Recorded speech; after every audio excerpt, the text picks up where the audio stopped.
Hello, and welcome to The Turning Point, a weekly show that's being created to help you overcome the challenges of having the career you always dreamed of. Together, we're going to be learning how to overcome those obstacles that may stand in your way. My guests will give you an insight into their own turning point and what issues they came across when starting their journey to a happier working life. Today's guest is the one and only Chris Ducker. A very unfortunate / fortunate circumstance led to this interview today, only it's been organised in the last few minutes. So without further ado, he needs some intro. It is Chris Ducker, so welcome.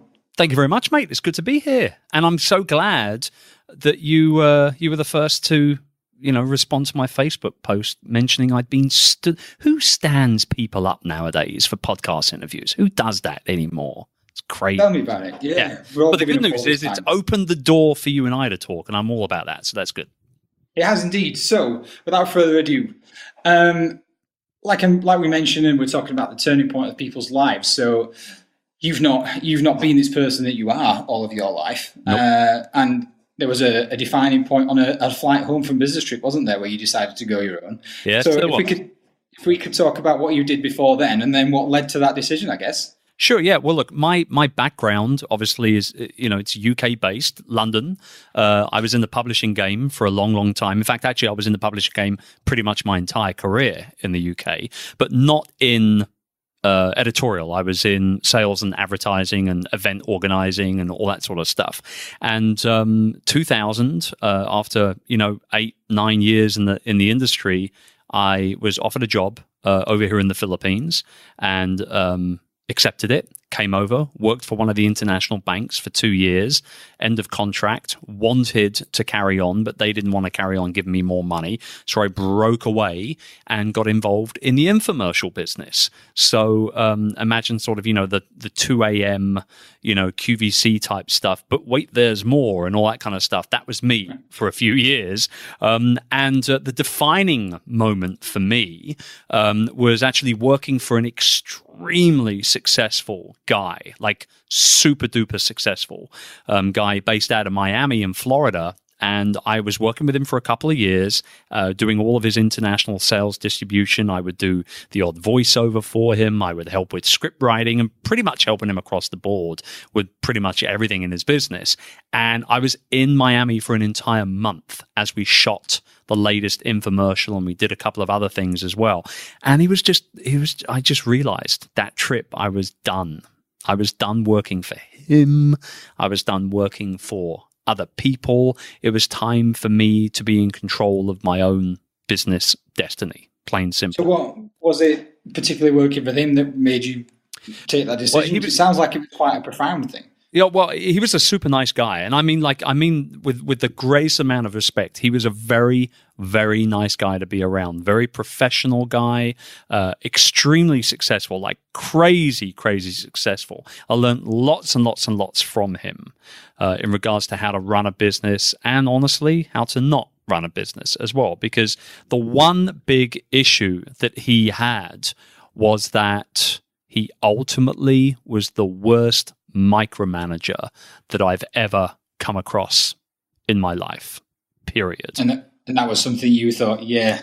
Yeah, I mean, literally to the point where he would get a copy of every single email I received, and he would also ask me to BCC him into every single email as well. So it was a serious micromanagement issue. I think probably at first it was more of a trust thing because he'd been done over a couple of times with past management stealing, clients and whatnot. But I mean, that must be how it comes across being working for that person. Because if that was me, I'd be thinking this guy doesn't really trust me to do my job or what I'm doing. Yeah. Exactly. And so that's how it came across to me, but I got it. I totally understood it because I knew the background, and not just from him. I knew the background from somebody else as well. So I know he wasn't sort of trying to pull a fast one on me. But the bottom line is that it just, after a couple of years, I was making great money. We just had our third kid And I was just saying to myself, something's got to change here. And, I was luckily in a position where, I could break away and start utilizing the contacts and the know-how and the experience that I've amassed over that sort of sales and marketing career all my life, and decided to set up my own firm. And that was the catalyst. In fact, actually, I wrote the resignation email at 37,000 feet on a Cathay Pacific flight coming back from Miami to the Philippines, and I hit send when I landed in Hong Kong airport. And that was it. That was the day I became an entrepreneur, I often say. I love that. Writing it on the plane on the way back. Literally. Let's face it, most of the movies are terrible anyway. They are. So soon, because my next thing was going to be, was it a quick decision? But you've already answered that. It was pretty much instantaneous. Do it on the flight. Yeah, I mean, I think, ultimately, it had been kind of like, niggling away at me in the background for a while, that I wanted a little bit more. I wanted more control. I wanted more opportunity. I wanted more of just being able to kind of just do what I wanted to do a little bit. And I knew that I had chops. I had some business chops under my belt. I knew that I knew what I was doing. And the reason why I was making great money with the guy was because I was doing a very good job for him. So, I'm not lacking confidence in any way, shape, or form. That's not an issue. And it was, like I said, niggling away at me for a while. And then, I spoke about it a little bit before I left the States on that trip with my wife via Skype.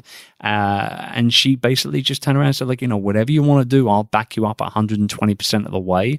I want you to be happy, and I want you to feel like you're living, your life the way that you want to. And if you're not feeling like that right now, then we have to make some changes. And that was the green light I needed, man. Once you get your partners or your spouses, go ahead on something, if you ignore that sign, all the more for you. Because if I had have ignored it, I probably wouldn't be where I am right now. And I'm doing much better now than I was all those years ago. I mean, that's the entire purpose of all these conversations I'm having with people, is because not everybody's got that immediate confidence or that person to fall back on to make such a profound change. Because I often use the analogy of relationships personal relationships with compared to careers. Mm-hmm. Is that you get up at 7 a.m. A lot of people get up at 7 a.m. and they don't get home until 7 p.m. So they spend most of their life at an office where they could potentially be miserable and want to make a change. Yet you come home and you spend a small amount of hours, maybe 3 or 4 in an evening, an hour in the morning with the wife or the partner. Yet divorces seem to be much more common. But why do anything but where we're spending most of our time? Yeah, 100%. And so, you get the green light, you got to move with it. And that's exactly what I did. I mean, from the people that I've spoken to, there's a number of different sort of factors that dictate whether they make this leap into it might be running their own business, or it might be just getting a new job that's something completely different. And I thought that, being a bit naive to the subject, was thinking that everything would just be financial, or the worry about having money coming in, pay the mortgage, pay the bills. But it's quite nice to see that everybody's got such a different point of view, and all of them have some of them are either profound like that, where yes, I got a green light from the wife, but some are they just use it as a base layer just to know that the partner supports them. But there's another deciding factor on the top of that as well, and it's those emotional injections of support that kind of make the difference and push people towards what they want to do. Yeah, no, 100%. And look, I would be lying if I said that I wasn't worried, right? Like I said, I was making very good money with the guy, very good money indeed. And it was a gamble. It was a gamble, to decide to go out on my own and do my own thing and try and set something up and build it and handle the BS that goes along with all that and everything else. But you know what? The bigger fear was being stuck on a hamster wheel for me, either for the guy that I was working with at the time or for somebody else. That was the bigger fear, was being stuck on that hamster wheel and stuck making money for somebody else instead of myself and my own family. And that was enough to get me off. Well, there's also the fact that as using the risk as a motivator, because it gives you some excitement and wills you to push on. Sure, exactly. So when you made this jump and decided to go your own way, pardon the pun for Fleetwood Mac fans there, what were the obstacles that kind of stood in your way there? What things did you think? Oh, shit, I didn't realize I needed to know that. So the steep learning curve. What were the first things? Well, we decided we were going to go with a call center opportunity. I had helped several people set up smaller call centers here in the Philippines as a kind of a one-off consultancy type thing. I knew enough people in the industry. I knew that I could ultimately sell the service. I, again, have no lack of confidence in my sales and marketing ability, regardless of whatever industry or product or service I'm marketing and selling. So I was happy to take the risk in regards to that side of things. And the other thing is, the BPO or the call center / outsourcing world here in the Philippines was really booming, mid 2000s. And it was the right time to jump on board and utilize the talent and the Americanized English speaking skill set of the Filipino worker over here as well. So it was kind of like the stars, I hate to say it, but the stars did align. The market was solid. I knew I could bring in the clients. I had enough contacts internationally after working internationally for so long to reach out and ask for some intros and ask for some suggestions on certain things. And I did just that. And, when we got going, I was doing exactly what I'd been taught to do many years ago. And I was cold calling. That's exactly how I got my first handful of clients. We didn't even have a website. We were still building the website for the first few weeks, and I started just reaching out to people that I was finding through Google searches that I thought could do with the customer service or the lead generation services that we had put together. And it was hard. It was a hard slog. I was doing 200 dials a day for a good 6 weeks. And, we brought on board enough clients, a handful or so of clients to have 10, 15 members of staff within the first few months. And, it was kind of off to the races at that point. So you said that you're doing 200 calls a day for like 6 weeks. Yeah. Obviously, not every one of those would have been successful. So it could be quite demotivating. I mean, on the other hand, when there is a sale, it's going to be such an elation, but it can be demotivating. So what was your driving force behind that and trying to keep the momentum going? Because it is hard, isn't it? Especially at the start when there's not necessarily any instant success. I know that's not what the purpose of it is, but it is quite hard. No, I get it totally. My motivating factor was, quite frankly, that I knew that it was expected to get rejected and hear all the no's because I had been doing it. That was my career. That's how I started at the age of 17, part-time calling for Auto Trader. So, I had been in the telemarketing / telesales world since day one of my career. And I knew that, if you make enough dials, you put forth enough good quality pitches and you learn how to handle your objections properly as a good sales professional, that you will eventually start hearing some yeses. And I knew, the numbers never lie, man. That, the percentage in the telemarketing or the telequalifying game is what it is. You have to hit 100 dials to get 10 good quality pitches to get a couple of yeses out of it. And so I just, and obviously the first week and a half, 2 weeks was a complete and utter waste because I had no real idea what I was really pitching. You've got to figure out what your pitch is in that situation. So I'm well aware of the fact that I probably blew a few really good quality leads in that first couple of weeks of cold calling because I didn't really know how to handle the objections properly and all the rest of it. But you learn on every single call, and you make mental notes or written notes on a certain amount of objections that you will hear over and over again, and you say, right, these are my top 5 objections I'm going to go ahead and learn how to overcome those objections professionally and in a way where I'm pitching benefits and features and not just talking about how much money you can save or this, that, and the other. So it was a tough slog to begin with. But like I said, you stick with it because I knew that the outcome was going to be there because I'd been doing it for a while. So that's sort of the absorb and apply sort of saying, isn't it? Yeah. Taking what you learned and spin it around, fix it, and throw it straight back out there and move on and become better. Absolutely. And there was I'm a big fan of Bruce Lee. And Bruce helped me through my teen years a lot. I got bullied as a kid and all the rest of it. But there's one quote of Bruce's, and a lot of people don't know about Bruce, is that he was way more than just the Kung Fu movie guy, right? I mean, he fundamentally put that genre of film on the scene, right? But he was actually a philosophy major at the University of Washington, and a very deep thinker of thoughts. And this one quote has stayed with me, and many quotes from Bruce have stayed with me. This one quote I always believe is so important, particularly for entrepreneurs and people that feel like they have something that they can share with the world and help people solve problems with. And I'm going to give you the quote. It goes like this. It's, knowing is not enough. We must apply. Willing is not enough. We must do.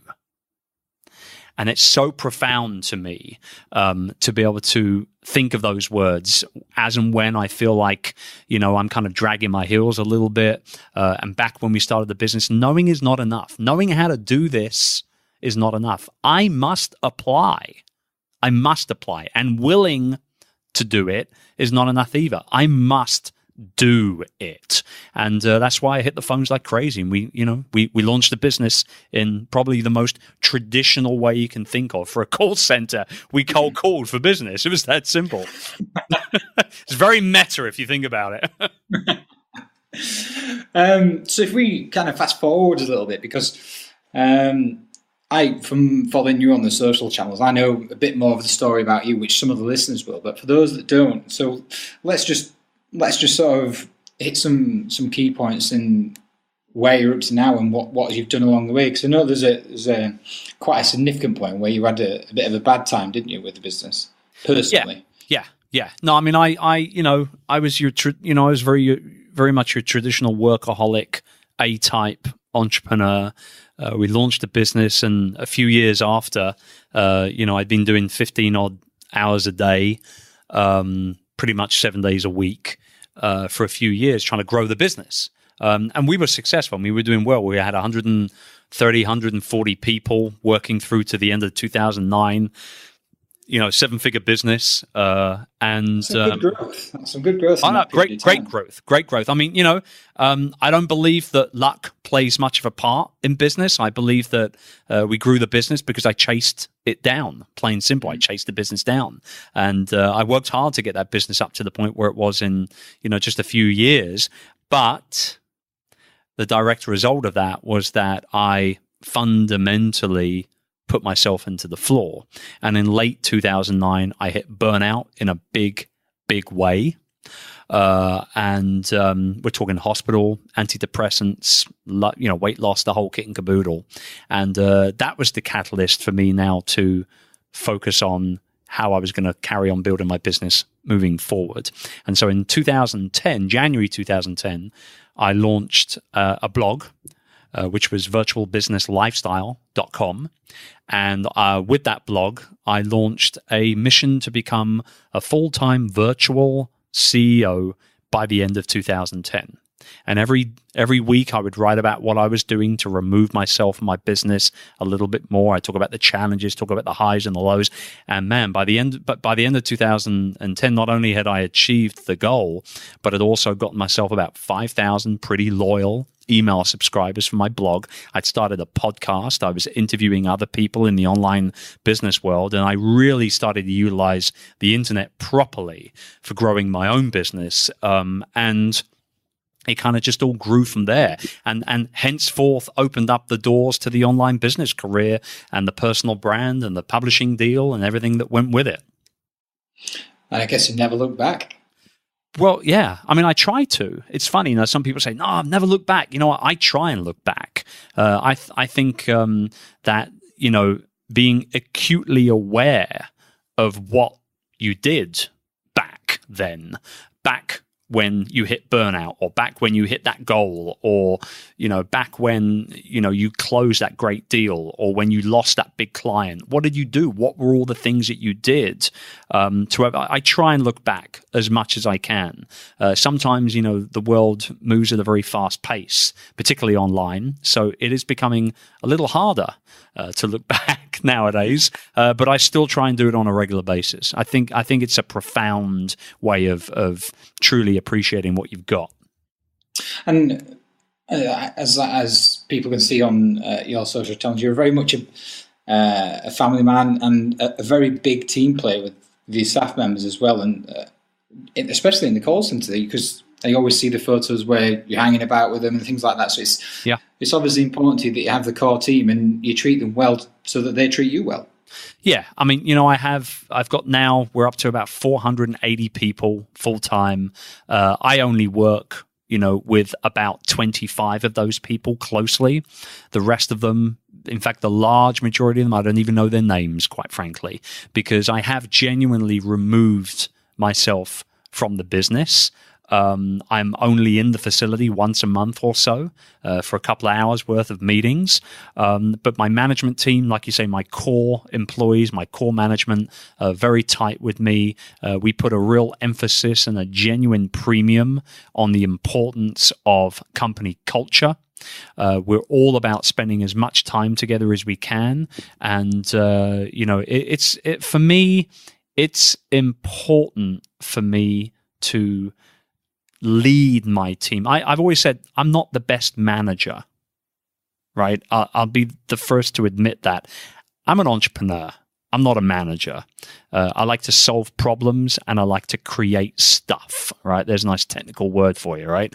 But what I can do and what I've been told I'm very good at doing is leading teams, leading projects, leading initiatives, whatever it is. And so I thrive in that environment where I'm leading people. And I often say to my management team, is like, this is a battle, man. Like every day when we are building our business, when we are solving problems, we're running and supporting our business every single day, and the clients that come along with it, we're going to battle.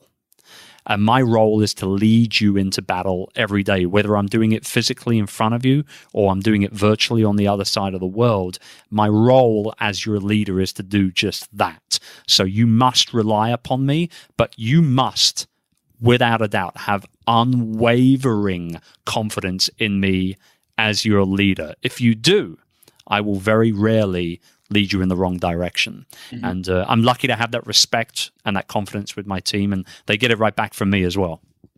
Yeah, and I mean that all comes from hard work from the get-go, really, doesn't it? It's about getting the right people in place and setting the right tone from the off.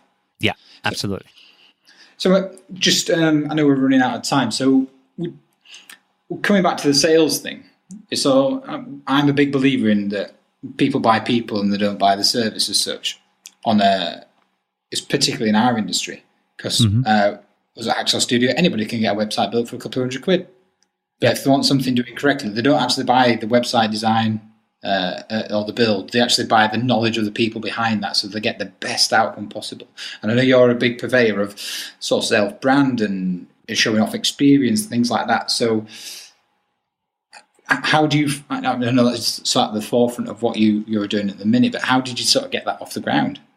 Well, the brand, the personal brand kind of came about from the blogging and the podcasting, quite frankly. And I noticed that even though the blog was called Virtual Business Lifestyle, and so was the podcast under the same name as well, when I would overhear people, or whether I would see things on social, or I would hear what people had said about me from mutual friends and things like that when I wasn't around, it wasn't, do you read Virtual Business Lifestyle, or do you listen to the Virtual Business Lifestyle podcast? It was always, have you read Chris Ducker's podcast or Chris Ducker's blog, or listen to Chris Ducker's podcast? And so it kind of just came about like that. And so in 2012, middle of 2012, I made the very clear decision to focus in on that element much, much more. And we actually changed the name of the blog from Virtual Business Lifestyle to just chrisducker.com. And that's where everything I do now, all of my businesses reside at chrisducker.com. And all my initiatives from a thought leadership perspective, speaking and the membership community that I have and all that sort of stuff, it's all at chrisducker.com. So I blog there every week. I podcast there every week. I'm about to launch a YouTube show, which will be weekly as well. And all that is free content that I give out there to try and help people as much as I can when it comes to building a business based around their personal brand and the people that they want to serve best, right? So these are people like coaches, consultants, bloggers, podcasters, experts, authors, speakers, anybody that's building a business based around their personality and what they can do for other people when they come into contact with them. And the moment I zoomed in, Dan, this was the big thing, man. The moment I zoomed in on that personal brand element and I said, no more smoke and mirrors, no more hiding, because I used to pull back on my words from time to time. I used to pull back on what I would write about or record about. And I said, you know what? From this moment onwards, what you see is what you get. If you don't like what you're getting, you can go somewhere else. Sod you, literally. And the moment I did that, the floodgates opened. 6 months later, I got a book deal. Then the keynotes, the keynote invites started coming in. Like, I never would have thought, I'm just a guy from Wimbledon, for Christ's sake. I never would have thought that I'd be getting paid to speak in front of 1,200 people in Vegas. Like, it just, it wasn't on my radar. But all this came about because I decided, I made the very, very solid, acute decision. I use that word a lot, acute, because you want to zoom in and get laser focused here. The very acute decision that I was going to focus on building my brand and helping people as much as I could through serving first, not selling. You serve, don't sell. Yeah, and it becomes much more real when you become who you actually are. There's no facade. Yeah, exactly. So over the things that we've just spoken about, which is a great story. Do you have any sort of pick out moments or sort of key bits of advice for people who are on the cusp of making a change or in the middle of it? What's the biggest thing that you feel you've either come across or learned, or the biggest tip even? The funniest thing is that it's so simple, this tip, but it's so important. And I think a lot of the time people overthink their decisions for whatever reason. But here's my big, super successful business tip, right? You ready for it? Let's go. And that is to quite simply follow your gut. It'll very, very rarely let you down. You will almost always regret saying the word yes more than you will do the word no. Learn how to say no and follow your gut. It'll very rarely let you down. And there we are, people. The successful tip, the big business tip. So plain and simple, Chris. I know, right? It's where it matters. You know what the funny thing is? It's the simple stuff, Dan. It's the simple stuff that people, they skate over it. They want to push it to one side because they feel like they're copping out to a certain degree by making it too easy. But there's that acronym of KISSS or KISS, right? Or is it keep it simple, stupid? It's so true. And when we try and overcomplicate and overthink things, that's when things start breaking down. If you keep things simple and you just, you tick the boxes as and when you need to, things just slot into place. They truly do. But yeah, you're exactly right in what you say. But people are trying to, that almost sounds too simple. There must be something better that makes me want to pull in. But keeping it simple is where it's at. Yeah, straight to the ground. Yeah. So I know we got to call into this fantastic interview, and I could probably talk for the rest of the day. So, how can people get in touch with you, Chris? I know we've mentioned it, but let's fire it off. chrisducker.com. It's as simple as that. I am a personal brand business owner. If I don't have that as my one main point of contact, then I shouldn't be teaching people what I'm teaching them. So chrisducker.com, that's the way to go. Chris, it's been a real pleasure. Thanks very much for doing this. Much appreciated. Mate, it was all my pleasure. Thank you very much for having me on. And that's it for today's episode of The Turning Point. I'm sure you'll all agree, what a fantastic chat. As ever, I've been your host, Daniel Moore, and today's guest has been the one and only Chris Ducker. And remember, together we can make one of life's biggest challenges that much easier to overcome.